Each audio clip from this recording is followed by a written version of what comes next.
The history of Soviet Russia and the Soviet Union reflects a period of change for both Russia and the world, though the terms Soviet Russia and Soviet Union are synonymous in everyday vocabulary. When we talk about the foundations of the Soviet Union, Soviet Russia refers to the few years after the abdication of the crown of the Russian Empire by Tsar Nicholas II, but before the creation of the Soviet Union in 1922.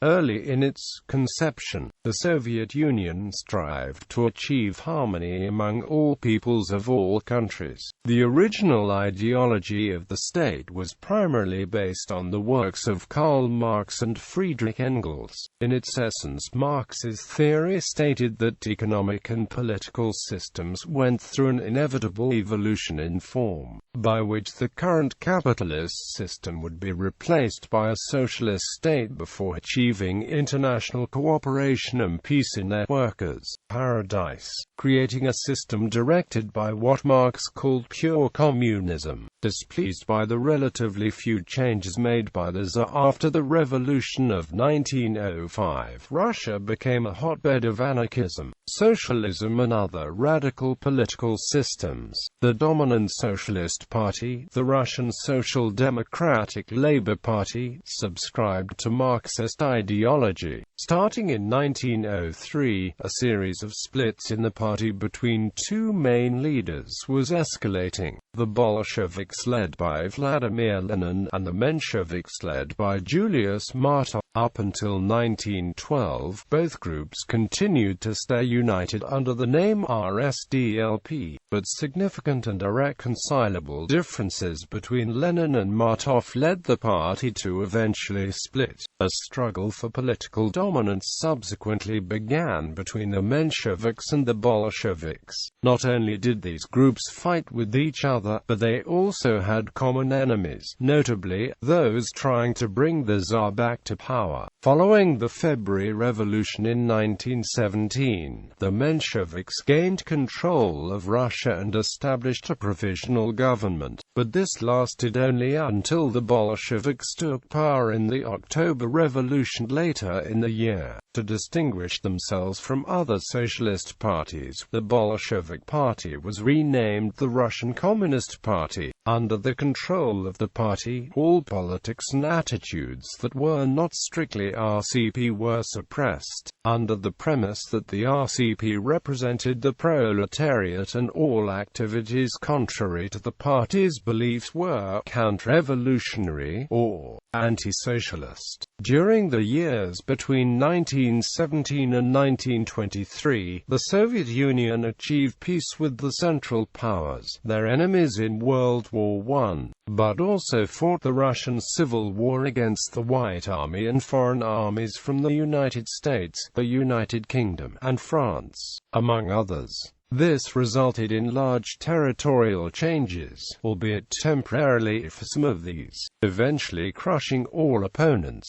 The RCP spread Soviet-style rule quickly and established itself through all of Russia. Following Lenin's death in 1924, Joseph Stalin, General Secretary of the RCP, became Lenin's successor and continued as leader of the Soviet Union until the 1950s. The Russian Revolution of 1917.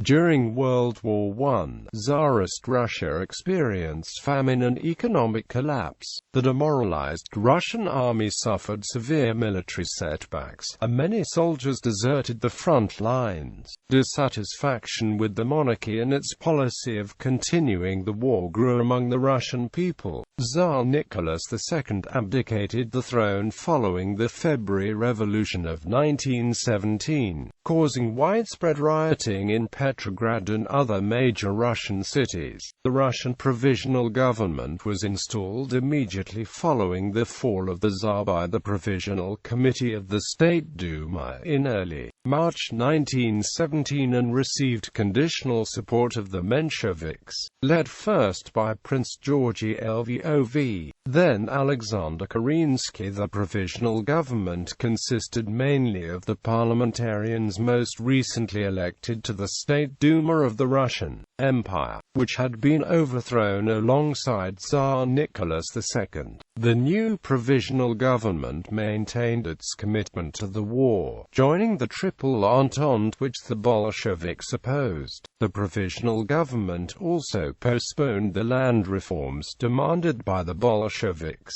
Lenin, embodying the Bolshevik ideology, viewed alliance with the capitalist countries of Western Europe and the United States as involuntary servitude of the proletariat, who was forced to fight the imperialists' war. Is seen by Lenin, Russia was reverting to the rule of the Tsar, and it was the job of Marxist revolutionaries, who truly represented socialism and the proletariat, to oppose such counter-socialistic ideas and support socialist revolutions in other countries. Within the military, mutiny and desertion were pervasive among conscripts, though being AWOL was not uncommon throughout all ranks. The intelligentsia was dissatisfied over the slow pace of social reforms. Poverty was worsening. Income disparities and inequality were becoming out of control, while the provisional government grew increasingly autocratic and inefficient. The government appeared to be on the verge of succumbing to a military junta. Deserting soldiers returned to the cities and gave the weapons to angry and extremely hostile socialist factory workers. The deplorable and inhumane poverty and starvation of major Russian centers produced optimum conditions for revolutionaries.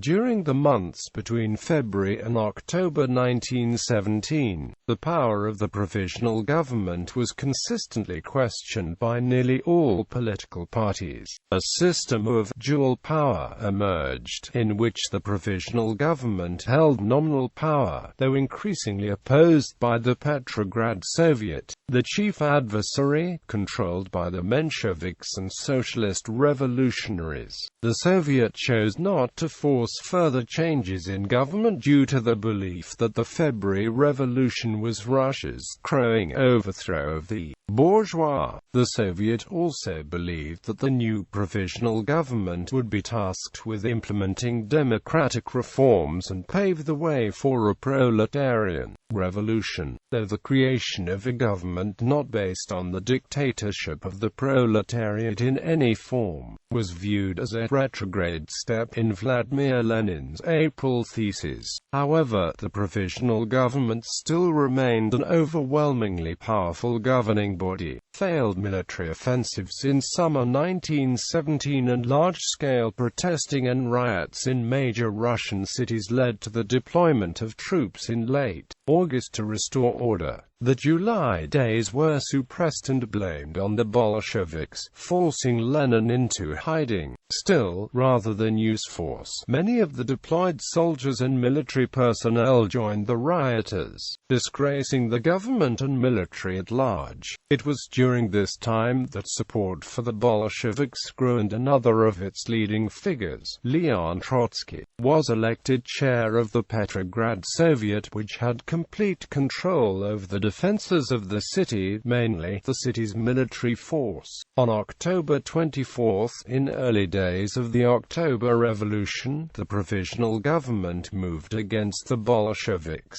arresting activists and destroying pro-communist propaganda. The Bolsheviks were able to portray this as an attack against the People's Soviet and garnered support for the Red Guard of Petrograd to take over the provisional government. The administrative offices and government buildings were taken with little opposition or bloodshed. The generally accepted end of this transitional revolutionary period, which will lead to the creation of the Union of Soviet Socialist Republics, lies with the assault and capture of the poorly defended Winter Palace. On the evening of October 26, 1917, the Mensheviks and the right wing of the socialist revolutionaries outraged by the abusive and coercive acts carried out by the Red Guard and Bolsheviks, fled Petrograd, leaving control in the hands of the Bolsheviks and remaining left socialist revolutionaries.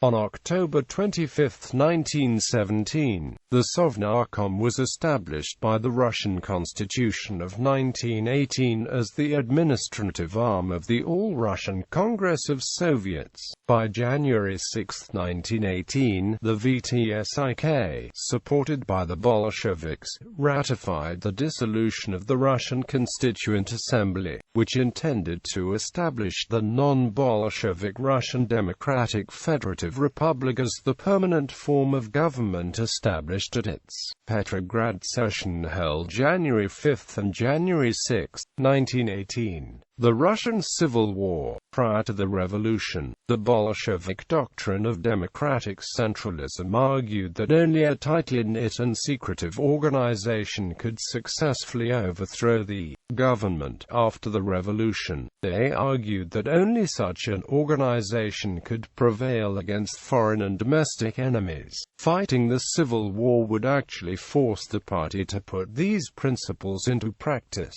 arguing that the revolution needed not a mere parliamentary organization but a party of action which would function as a scientific body of direction, a vanguard of activists, and a central control organ. The 10th Party Congress banned factions within the party, initially intending it only to be a temporary measure after the shock of the Kronstadt rebellion. It was also argued that the party should be an elite body of professional revolutionaries dedicating their lives to the cause and carrying out their decisions with iron discipline, thus moving toward putting loyal party activists in charge of new and old political institutions, army units, factories, hospitals, universities, and food supplies.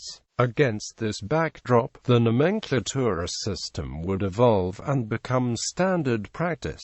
In theory, this system was to be democratic since all leading party organs would be elected from below, but also centralized since lower bodies would be accountable to higher organizations. In practice, democratic centralism was centralist, with decisions of higher organs binding on lower ones, and the composition of lower bodies largely determined by the members of higher ones. Over time, party cadres would grow increasingly careerist and professional. Party membership required exams, special courses, special camps, schools, and nominations by 3 existing members. In December 1917, the Cheka was founded as the Bolsheviks' first internal security force following the failed assassination attempt on Lenin's life.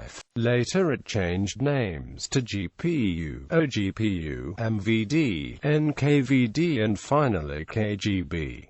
The Polish-Soviet War. The frontiers between Poland, which had established an unstable independent government following World War I, and the former Tsarist Empire, were rendered chaotic by the repercussions of the Russian revolutions, the Civil War and the winding down World War I. Poland's Józef Pilsudski envisioned a new federation, forming a Polish-led East European bloc to form a bulwark against Russia and Germany, while the Russian SFSR considered carrying the revolution westward by force. When Pilsudski carried out a military thrust into Ukraine in 1920, he was met by a Red Army offensive that drove into Polish territory almost to Warsaw. However, Pilsudski halted the Soviet advance at the Battle of Warsaw and resumed the offensive. The Peace of Riga, signed in early 1921, split the territory of Belarus and Ukraine between Poland and Soviet Russia. Creation of the USSR. On December 29, 1922, a conference of plenipotentiary delegations from the Russian SFSR, the Transcaucasian SFSR, The Ukrainian SSR and the Belarusian SSR approved the Treaty on the Creation of the USSR and the Declaration of the Creation of the USSR, forming the Union of Soviet Socialist Republics. These two documents were confirmed by the First Congress of Soviets of the USSR and signed by heads of delegations Mikhail Kalinin, Mikhail Skakar, Mikhail Frunze and Grigory Petrovsky, Alexander Chervyakov respectively on December 30, 1922. The new economic policy. During the Civil War, the Bolsheviks adopted war communism, which entailed the breakup of the landed estates and the forcible seizure of agricultural surpluses. In the cities there were intense food shortages and a breakdown in the money system. Many city dwellers fled to the countryside, often to tend the land that the Bolshevik breakup of the landed estates had transferred to the peasants. Even small-scale capitalist production was suppressed. The Kronstadt rebellion signaled the growing unpopularity of war communism in the countryside. In March 1921, at the end of the Civil War, disillusioned sailors, primarily peasants who initially had been stalwart supporters of the Bolsheviks under the Provisional government, revolted against the new regime. Although the Red Army, commanded by Trotsky, crossed the ice over the frozen Baltic Sea to quickly crush the rebellion, this sign of growing discontent forced the party to foster a broad alliance of the working class and peasantry. Despite left factions of the party which favored a regime solely representative of the interests of the revolutionary proletariat, at the 10th Party Congress, it was decided to end war communism and institute the new economic policy, in which the state allowed a limited market to exist. Small private businesses were allowed and restrictions on political activity were somewhat eased. However, the key shift involved the status of agricultural surpluses. Rather than simply requisitioning agricultural surpluses in order to feed the urban population, the NEP allowed peasants to sell the surplus yields on the open market. Meanwhile, the state still maintained state ownership of what Lenin deemed the commanding heights of the economy. Heavy industries such as the coal, iron, and metallurgical sectors along with the banking and financial components of the economy. The commanding heights employed the majority of the workers in the urban areas. Under the NEP, such state industries would be largely free to make their own economic decisions. In the cities and between the cities and the countryside, the NEP period saw a huge expansion of trade in the hands of full-time merchants, who were typically denounced as speculators by the leftists, and also often resented by the public. The growth in trade, though, did generally coincide with rising living standards in both the city and the countryside. The Soviet NEP was essentially a period of market socialism, similar to the economic reform in China in 1978, in that both foresaw a role for private entrepreneurs and limited markets based on trade and pricing rather than fully centralized planning. As an interesting aside, during the first meeting in the early 1980s between Deng Xiaoping and Armand Hammer, U.S. industrialist and prominent investor in Lenin's Soviet Union, Deng pressed Hammer for as much information on the NEP as possible. During the NEP period, agricultural yields not only recovered to the levels attained before the Bolshevik Revolution, but greatly improved. The breakup of the quasi-feudal landed estates of the Tsarist-era countryside gave peasants the greatest incentives ever to maximize production. Now able to sell the surpluses on the open market, peasant spending gave a boost to the manufacturing sectors in the urban areas. As a result of the NEP and the breakup of the landed estates, while the Communist Party was strengthening power between 1917 to 1921, the Soviet Union became the world's greatest producer of grain.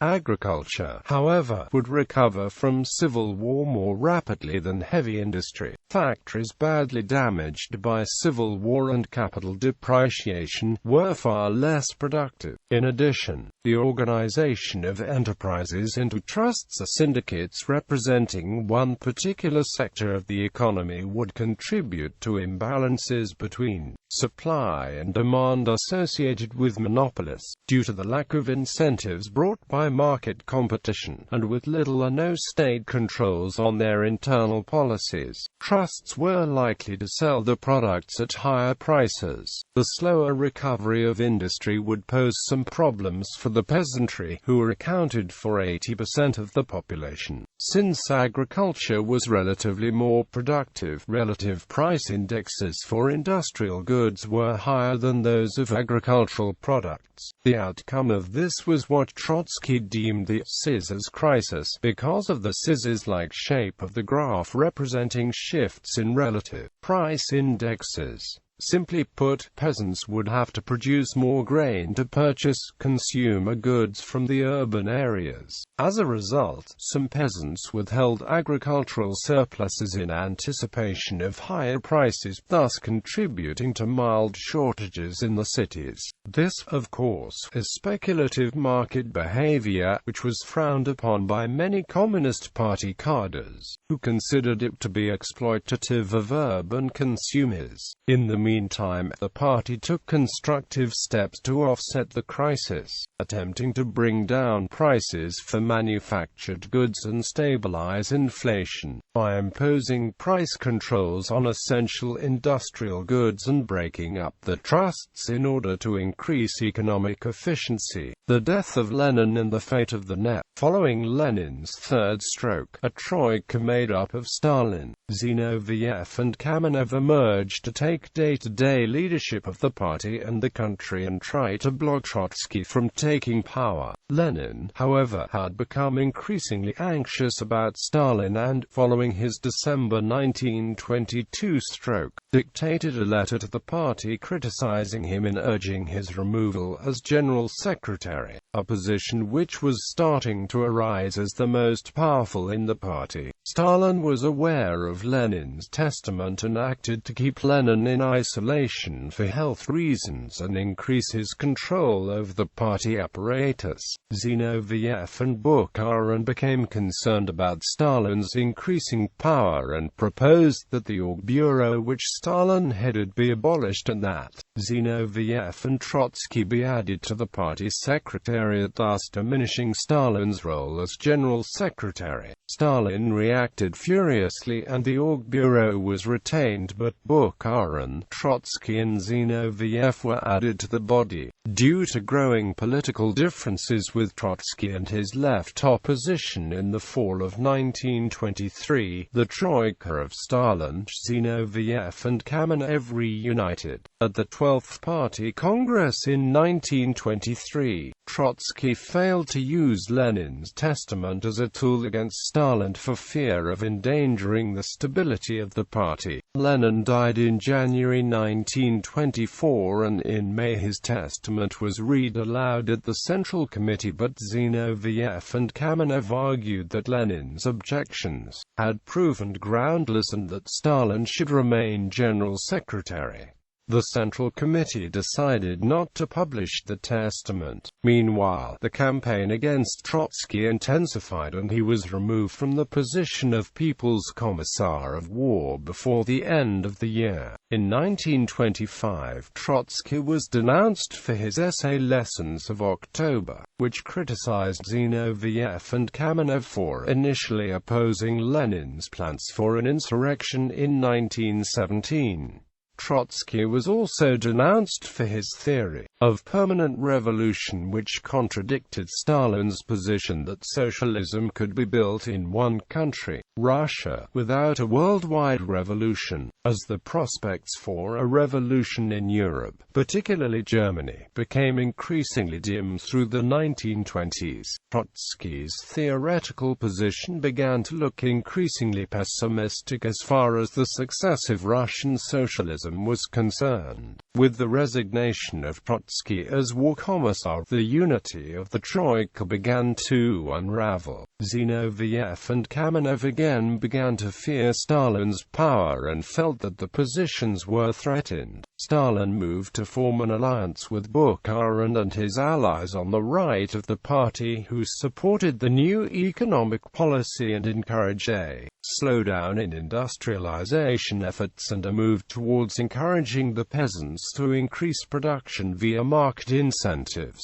Zinoviev and Kamenev criticized this policy as a return to capitalism. The conflict erupted at the 14th Party Congress held in December 1925, with Zinoviev and Kamenev now protesting against the dictatorial policies of Stalin and trying to revive the issue of Lenin's testament, which they had previously buried. Stalin now used Trotsky's previous criticisms of Zinoviev and Kamenev to defeat and demote them and bring in allies like Vyacheslav Molotov, Kliment Voroshilov and Mikhail Kalinin. Trotsky was dropped from the Politburo entirely in 1926. The 14th Congress also saw the first developments of Stalin's cult of personality, with him being referred to as leader for the first time and becoming the subject of effusive praise from delegates. Trotsky, Zinoviev and Kamenev formed a united opposition against the policies of Stalin and Bukharin, but they had lost influence as a result of the inner-party disputes, and in October 1927, Trotsky, Zinoviev and Kamenev were expelled from the Central Committee. In November, prior to the 15th Party Congress, Trotsky and Zinoviev were expelled from the Communist Party itself as Stalin sought to deny the opposition any opportunity to make the struggle public. By the time the Congress finally convened in December 1927, Zinoviev had capitulated to Stalin and denounced his previous adherence to the opposition as anti-Leninist, and the few remaining members still loyal to the opposition were subjected to insults and humiliations. By early 1928, Trotsky and other leading members of the left opposition had been sentenced to internal exile. Stalin now moved against Bukharin by appropriating Trotsky's criticisms of his right-wing policies, and he promoted a new general line of the party, favoring collectivization of the peasantry and rapid industrialization of industry, forcing Bukharin and his supporters into a right opposition. At the Central Committee meeting held in July 1928, Bukharin and his supporters argued that Stalin's new policies would cause a breach with the peasantry. Bukharin also alluded to Lenin's testament. While he had support from the party organization in Moscow and the leadership of several commissariats, Stalin's control of the Secretariat was decisive in that it allowed Stalin to manipulate elections to party posts throughout the country, giving him control over a large section of the Central Committee. The right opposition was defeated and Bukharin attempted to form an alliance with Kamenev and Zinoviev, but it was too late.